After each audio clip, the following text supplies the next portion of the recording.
Law of Attraction: How to Attract Money, Love, and Happiness. Author by David Hooper. Part 2. The Law of Attraction. The spiritual law of attraction, stated in another way, says that whatever we hold in mind tends to manifest in our lives. This is an interpretation given to us from Dr. David R. Hawkins in many of his lectures and speeches around the world. It has also been expressed by Napoleon Hill. In general, it simply means that we tend to attract the things that we think about or focus on in our lives.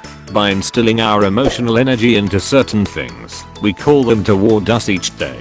Our minds become magnetized with the dominating thoughts we hold in our minds, and these magnets attract to us the forces, the people, the circumstances of life which harmonize with the nature of our dominating thoughts. Napoleon Hill. Keeping a positive attitude certainly isn't an easy thing to do. Each day, people will tell themselves many negative things. These negative ideas will sometimes be expressed in the light of day by a seemingly happy person, and yet, when we get to know the people who are thinking these ideas, we may find that they are actually quite depressed and afraid of many things. People make a lot of decisions based on these negative feelings, and it isn't always apparent how much it is affecting their lives. It will often appear to be quite bad when you take a closer look inside. The negative tendencies that people pursue in their lives often help to confirm the initial fears that they have. They lose their jobs, their friends, and their closest loved ones to problems that seem beyond their control. This seems impossible to change, and yet, the law of attraction tells us something different. People's thoughts and decisions often promote the very kind of negative evidence that they initially set out to prove. They are the very cause of their own problems. The negative ideas that people project often function in a similar manner as a self-fulfilling prophecy. By focusing on the negative comes to pass. The law of attraction tells us that whatever we give our attention to becomes our point of attraction. It becomes the thing that we magnetize into our lives. This is even true for the things we try to separate ourselves from or fight against, because we find that we are still giving these negative things our constant attention. Let's look at an example. Someone decides that the worst thing in the world would be for their loved one to leave them. They worry about this day and night. It is their worst fear, and they can't get it out of their mind. As they focus on this fear, they find that they simply cannot trust the person they are with. They are constantly second guessing this person and accusing them of the fears they hold inside. Instead of showing them love and affection, they are actually driving this person away. When we create something, we always create it first in a thought form. If we are basically positive in attitude, expecting and envisioning pleasure, satisfaction, and happiness, we will attract and create people, situations, and events which conform to our positive expectations. Shakti Gawain. Getting over our fears and negative emotions can be quite a challenge when we are applying the law of attraction in our lives. In order to be successful and attract what is positive, it is helpful to see the challenges ahead. If we know what to expect in terms of the law of attraction, we will be prepared to attract only the things that are truly best for us in our lives. In this way, we will avoid the fears and confusions and find the love and understanding along the way. Opposites seem to attract. You've heard this said a million times, and it certainly seems to be true in many cases. Opposites seem to attract. Oftentimes, couples seem as though they were two very different people. One is active, one is passive, one is cool, and one is hot. Although these differences seem to exist on the surface, couples that stay together also have something more, and this underlying vibration is the real thing that makes the attraction so powerful. People seem to be attracted to the qualities in another person that make them different. This is the way it appears on the surface, and yet, this isn't the truth. As time goes on, the differences that seem to attract these people no longer have the initial appeal that they first had. Couples who are mainly focused on the differences that we have with each other tend to argue and even despise those same qualities that seemed so great in the beginning. They often find that they have nothing in common after they have been together for a little while. In this case, they may start to realize that they need some similarities in order to balance things out. Yin and yang tend to attract each other to create a balance, but it is the underlying balance or wholeness that is really so attractive to these individuals. It is not the qualities of yin or yang themselves. An underlying vibration is necessary in order to keep those opposites together. The essential quality that is necessary to keep people together is often thought to be this wider vision of love or peace. Without this underlying power, the universe and the relationship would fly apart, just like both Newton and Einstein might have helped us predict. Although it may be true that opposites seem to attract, it is an even greater truth that opposites are only kept together by an underlying vibration of love.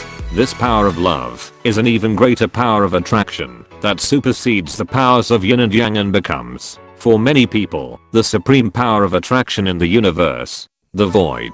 Another challenging idea along the path to creating our own destiny involves the idea of the void. This is an idea which originates in the idea of separation and can be seen as a way of looking at life or at the universe. In simple terms, the void can best be understood in terms of the things that we want and the things that we don't want. If there is a thing that we don't want, we focus on it wherever we go and divide up our experiences in relation to this hidden idea of emptiness or negation. The void is an idea that has been presented to many spiritual seekers along their path, and this is actually a form of negative thinking that is very subtle and insidious to the advanced seeker. We all give power to our hidden negativities, and they take on a larger and larger context as we develop. This context, when it reaches its widest conception, is something that eventually manifests as the void. If we can look more closely at this idea and try to uncover the negativity in our own thinking, it may help us to open it into a wider context of awareness. This wider context would, by its very nature, be a more attractive context simply because of the larger awareness that it allows. First, let's look at an example. Some people are always dreading the future. They imagine that they will eventually have problems with their health or with their finances. They are always worried about what will happen to them down the road. After worrying about these outcomes, they find that they are very tired and need to take a break from the draining problems in their life. They decide to take a break from work because they are beginning to feel sick. They may stay home or even decide to quit their jobs because they just can't take it anymore. I hate my job is one of the most common ideas that people tell themselves. My relationships never work is another common negation. With this kind of thinking, the future always seems to arrive with extreme predictability. Inevitably, negative people tend to be viewed by others as lazy or irresponsible. People don't want a negative person working at their company or hanging around their circle of friends. These people often lose their jobs and find themselves incapable of paying their bills after their relationships go sour. They are often abandoned by their mates and can even enter into a severe form of depression. Oftentimes, they will even develop health problems and find that all of their original predictions about the doom and gloom of the world have come true. Whoso diggeth a pit shall fall therein. Proverbs. People who see a negative future become discontented. This seems obvious, and yet, negative people seem intensely committed to their own negativity. It is as though they felt there was some great honor in seeing the bad side of things. The evidence they were looking for about the world and the negative reality of life always seems to arrive with predictable accuracy because the law of attraction is working in all areas of the universe. In order to stop this negative thinking, it is best to look at the way it manifests itself so as to uncover a larger field of attraction and open ourselves to more positive energies. Running from fear. If we decide to focus on fear and grief, we will surely attract these kinds of things into our life and feel a certain perverted satisfaction that our vision of negativity was initially correct. Even when we run from these fears, we cannot escape them. Running from fear only instills the energy into our lives and helps it to manifest as a reality. Running from fear is not the way to alleviate this negative emotion. In fact, battling with any kind of negative emotion is only another way of attracting it into our lives. If you have ever seen a person who is suffering from a mental illness, they can often be seen muttering to themselves or carrying on in a very strange manner. They may have acquired a sickness that paralyzes them in their lives. They will engage others with senseless arguments in order to satisfy their own sense of frustration or grief. What is so interesting is that others, who are less disturbed, will sometimes engage these people in elaborate discussions, possibly in the hope of curing them or changing their minds. Quite often, the efforts are fruitless and only make the sane person appear worse off than when they began. When a sick person and a well person get together, it is more likely that the two will both end up sick, rather than the two of them both becoming well. Engaging in a battle over negative ideas is likely to only produce more negative ideas, so that nothing is solved. This same idea holds true when it comes to fear. Engaging our fear as though it was something we should be afraid of is not the correct course. Instead of running from the things we fear or fighting against the things we dislike, we might choose instead not to waste our energy. We might take the high road instead and choose not to give in to the secret attraction that these arguments may have. We might turn the other cheek and look for something more positive to pursue. Running from fear is only a way of expressing our own belief in the very power of fear. FDR's famous quote, "We have nothing to fear," but fear itself profoundly suggests that fear is an empty idea with no power in and of itself. As long as we don't feed these fears, they will have nothing to live on and will eventually dissolve in the light of our own awareness. The law of attraction teaches us that this kind of positive thinking will only build on itself as we apply it in our lives. We begin to find that our courage is growing at enormous rates each day, and the things we thought we should fear were only figments of our own imagination. Accepting our grief. Depression is a similar energy as fear, but it is also a very common and natural phase of a person's development. As we learn to incorporate the negative ideas that we encounter in life, we also learn to reach for a larger context in which to understand these negative emotions. This larger context may eventually lead to a healthier attitude, but this certainly doesn't happen overnight. As we begin to identify our negative emotions, fear and grief will begin to dissolve. The outside will eventually conform to our inner vision of things as we put the law of attraction into action. It takes a lot of practice to overcome sadness and grief in our everyday lives, and sometimes these emotions can go on for years. Oftentimes, people will turn to antidepressant medication as a way of helping them get over these negative emotions. Antidepressants can be very helpful in learning how to turn away from negative ideas and emotions and to incorporate more positive habits into our lives. Experiencing grief or depression can be seen as a positive step towards spiritual growth. Even if we need to turn to some help from science and medicine, we eventually discover that we were the inventors of those fears and that there wasn't any realistic basis for them in the first place. Looking at our own depression and sadness is a necessary phase of development and can be viewed in a positive light if we allow ourselves the chance to grow. The true reality in the universe is love, but coming to this awareness is often a very long and arduous process. Eventually, we find the strength to view our grief as a temporary illusion that can also be dissolved in the light of consciousness. The opposite of love is fear, but what is all-encompassing can have no opposite. A Course in Miracles. Many of our negative impressions come from an underlying belief that everything is useless, empty, and essentially a large void. People often talk about a sense of emptiness in their lives and a void in their hearts that simply cannot be filled, no matter what they do. If this void were truly the ultimate reality of the universe, then there would certainly be a good reason to assume that everything was ultimately negative. This, however, is simply not the case, as both science and spirituality have come to show us. The one simple understanding that someone can have about nothingness is that, by its own very definition, it is not. Positive reflections on the void. According to the great masters and many of the more modern interpretations of science, anything that can be perceived or thought of is always considered to be subjective in some sense. This is why the law of attraction works so well in our lives. Ideas about nothingness or the void do not have any real existence apart from a person's subjective experience. We are the ultimate creators of our own reality, and coming to this realization is the only thing we need to do before our own happiness can become a priority. We eventually learn that there could never be a void if there were not someone like us to experience it in the first place. The observer, ourself, is the subjective reality which becomes the very proof that the void does not exist. We become our own proof about the reality of the world around us. This has been the natural progression of many great mystics over time, many of whom have experienced deep periods of depression, or what is often called the dark night of the soul, before they have reached enlightenment. Eckhart Tolle has expressed this idea about his own fear and the idea of the void in his book The Power of Now. I could feel myself being sucked into a void. It felt as though the void was inside myself rather than outside. Suddenly, there was no more fear, and I let myself fall into that void. I have no recollection of what happened after that. I was awakened by the chirping of a bird outside the window. I had never heard such a sound before. Tears came into my eyes. I recognized the room.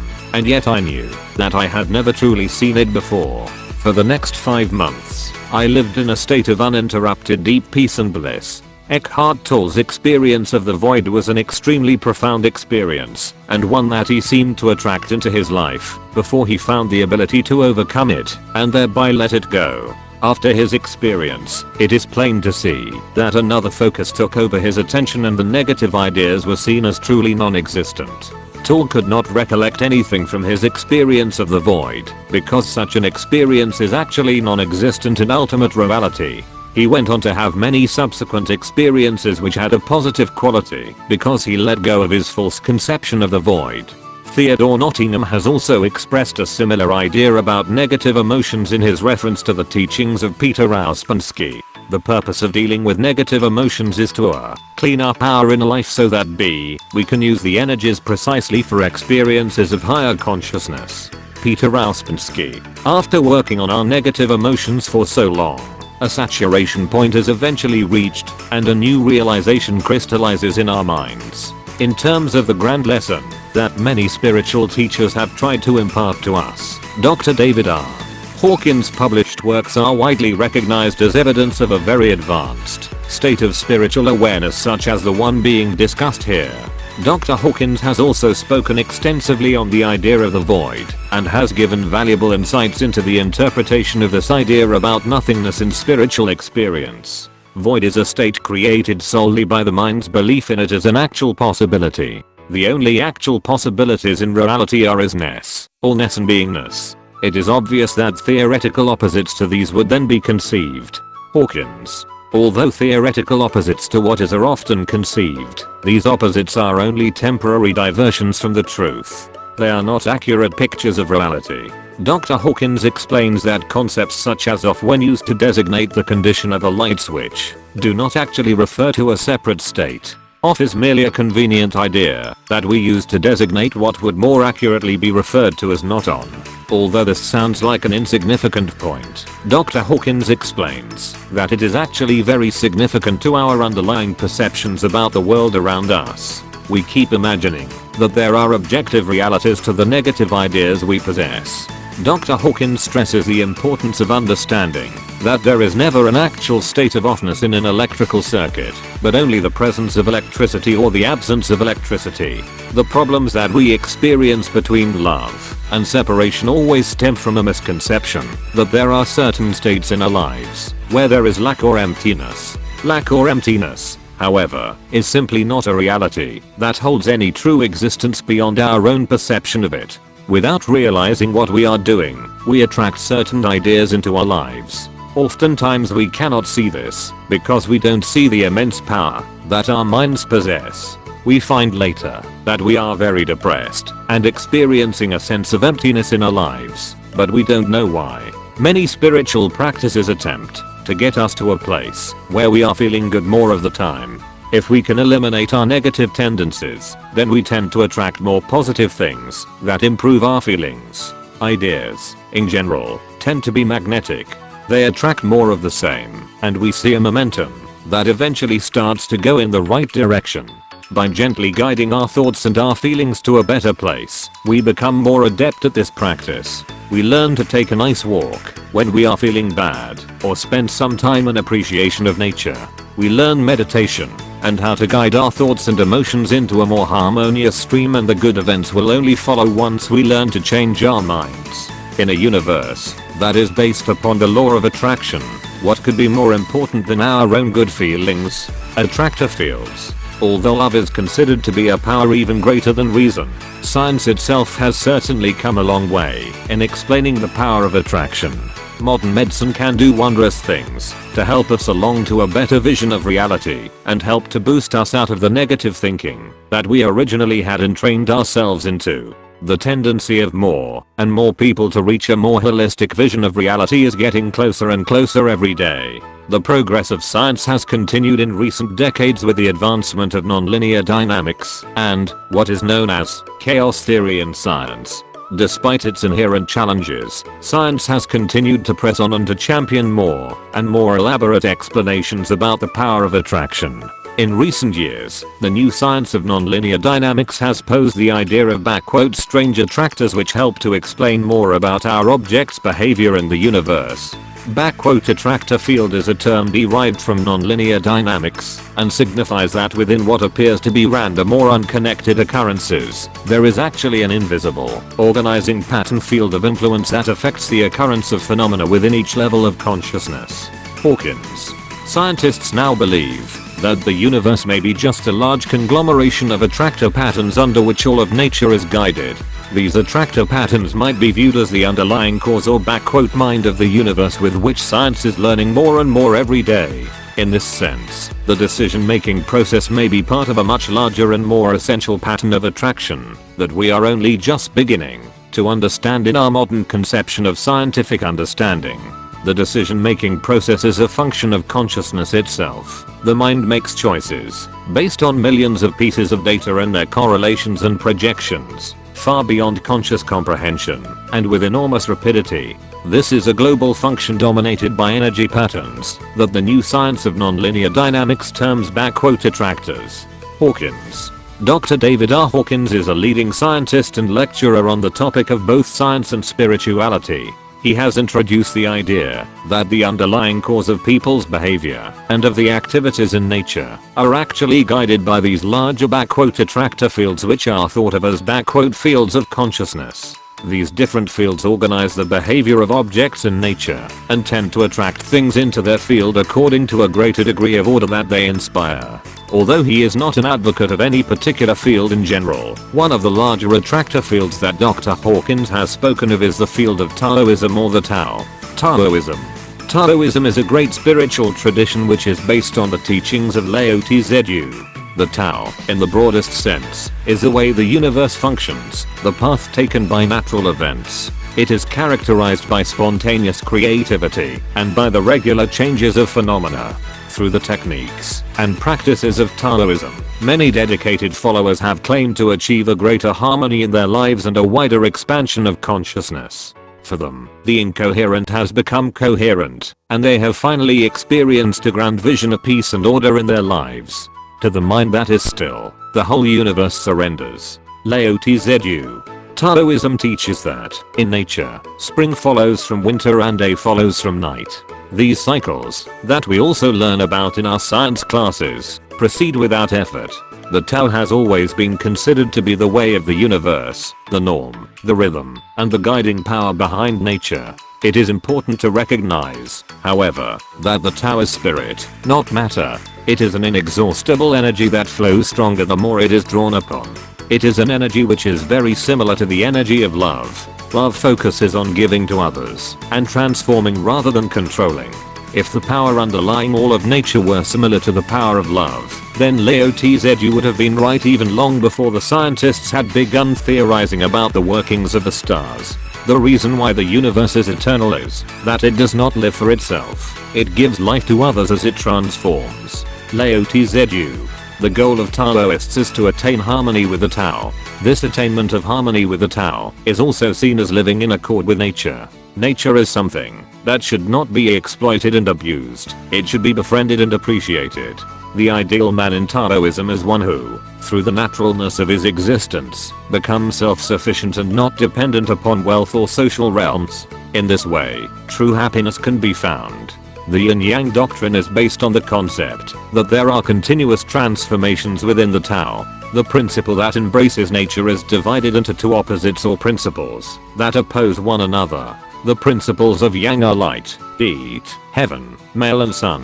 The principles of the Yin are darkness, cool, earth, female, and moon. Everything consists of this balance. The production of yin from yang and yang from yin occurs in a cyclical motion. It is continuous, and it happens in such a way so that no principle ever dominates the other. Yin and yang express the contrasting aspects and interrelationships of everything in the universe. For a Taoist, the objective is to reach and maintain harmony with the Tao. When this harmony is reached, enlightenment has been achieved. In enlightenment, we accept the plainness of our life. The truths of the Tao cannot be found in any doctrine. Instead, they are found when a person's energy is balanced and their mind is clear. Taoism promotes simplicity, openness, and wisdom. Once you have realized it, you have openness to life, a tranquility of mind, and a reserved genius. The Taoist sage is not arrogant and does not discriminate between opposites. They are indifferent to worldly affairs and are at peace. In such loving attraction live earth and sky, as when blessed rain falls soft upon the earth, mankind and nature could unite like lovers, free of law, free of command. People would finally be at peace. Lao Tzu. As we develop our understanding of the Tao, we learn to incorporate its ideas into our own lives and to experience a more profound sense of harmony all around us. Things start to work much better in our lives, and there seems to be a lot less problems to contend with. The power of both attraction and love are working in our life to bring us to a greater sense of wholeness and unity each day. Although we are constantly attracted by the experiences that these higher fields of consciousness can bring, we also find that our old habits tend to return to us and are always pulling us back down into the more narrow energy fields that we initially experienced in our lives. These lower fields of energy still exist in other people and other places. We only learn to change our lifestyles by aligning ourselves with the wider attractor fields of both love and peace. Commitment. Choosing a direction is the first step in aligning ourselves with wider attractor fields. Commitment is the element of attraction that makes the journey a likely success because things start to take on a quality of permanence. This is obvious in human relationships, but not as commonly understood in terms of spiritual pursuits. Commitment can keep a marriage together, but can also make a spiritual journey a grand success. Until one is committed, there is hesitating, the chance to draw back, always ineffectiveness. Concerning all acts of initiative and creation, there is one elementary truth, the ignorance of which kills countless ideas and splendid plans. That the moment one definitely commits oneself, providence moves too. All sorts of things occur to help one that would never otherwise have occurred. A whole stream of events issues from the decision, raising in one's favor all manner of unforeseen incidents and meetings and material assistance which no man could have dreamed would have come his way. Johann Wolfgang von Goethe knew that nothing can come about until there is commitment. This is true because the law of attraction will only allow us to have the things we think about each day. Until we are committed to placing our energy in one certain area, the success of our endeavors cannot be realized. Goethe also expressed this sentiment in relation to the power of love when he said, "We are shaped and fashioned by what we love." It would seem from his ideas that we are not only affected by the things we focus on in our minds, but especially by the things we love. If you enjoyed this video and want to hear it again, be sure to click the subscribe button and also click the notification bell to switch between getting all notifications, and like and share. Leave your comment and suggestions below. Thank you for watching.